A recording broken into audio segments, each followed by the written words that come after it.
আমি বাপের বাড়ি গেছিলাম, তা বাবা বাজার থেকে পটল আর চিংড়ি এনেছে। তা মা বলছে একটু পটল চিংড়ি বানাবি, সেই পটলের মধ্যে ভরে কীভাবে করে। আমি বলছি ঠিক আছে তাহলে আমি করি।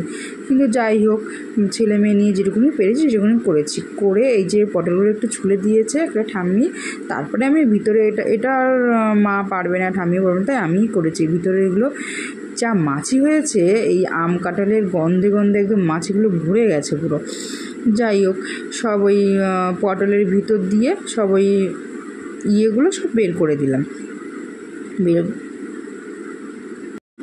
সব কটা পটল থেকে সব বের করে দিলাম। বের করে দিয়ে মা এই মশলাটা করে দিল, ওই পটলের মশলা আর হচ্ছে একটু লঙ্কা আর আদা আর জিরে,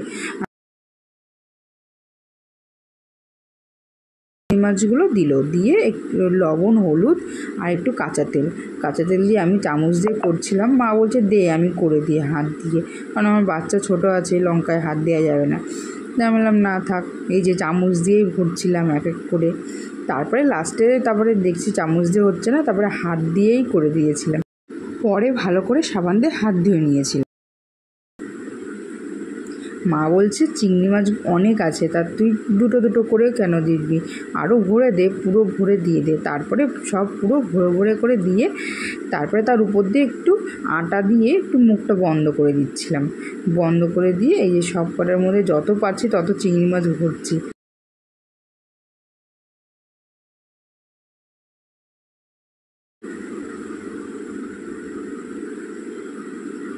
এই সব কটার আটা দিয়ে মুখ বন্ধ করে দিয়েছি। দিয়ে এবার ওই কাঁটা চামচ দিয়ে একটু ফুটো ফুটো করে দেবো, তাহলে একটু ভিতরে যদি তেল মশলা ঢোকে।